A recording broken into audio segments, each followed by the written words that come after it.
This is green, this is red, and this is blue. But how can you tell that the blue you're seeing is the exact same blue I'm seeing? Sure, we've named these colors to make it easier to communicate and reference them. We say green, red, and blue, and everyone knows what we're talking about. But in reality, there's no way to know if what you see is truly the same as what I see. The truth is, perception might be one of the greatest mysteries we still face. Even though humanity has made massive strides in science and technology, there's still so much left to learn about the world we live in, about life itself, and even about how our minds work. Sometimes it's what we don't know that's most fascinating. Let's travel back to February 26th. 2015. One picture of a dress had the entire internet in an uproar. Do you remember that? Some people saw it as gold and white, while others were adamant that it was blue and black. The dress divided friendships, sparked debates at dinner tables, and filled social media feeds. And it wasn't just a one-time event. Since then, we've seen similar phenomena like the Yanny or Laurel audio clip. Laurel.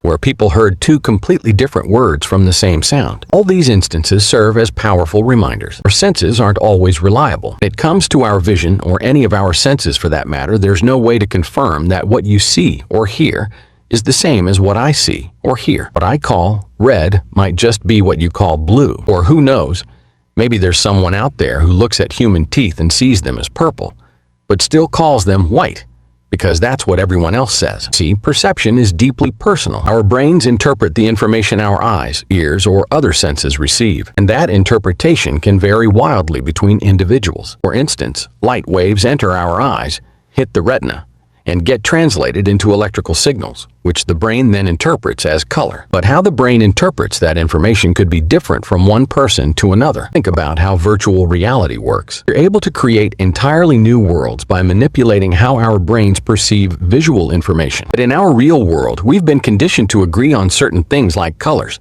sounds, and tastes, even though what we experience might not match at all. Scientists have been studying these questions for years. They've made some progress in understanding how the brain processes sensory input. But the problem is, we're still only scratching the surface. Even with all the technology at our disposal, we can't peer into someone else's brain to know exactly how they experience the world. Take optical illusions, for example. You've probably seen pictures where some people see a young woman and others see an old lady in the same drawing. Or those moving images that aren't moving your brain is just tricking you. Optical illusions show us that our senses can be deceived. What looks real to one person might not exist for someone else. But why does this matter? Why should we care if my blue is your blue, or if the dress is white and gold or black and blue? Well, these mysteries remind us of something profound. Even in our shared world, we each have unique experiences of reality. The way you see the world is personal to you, just as mine is to me. And that's something amazing. While we might not see or hear things in the same way,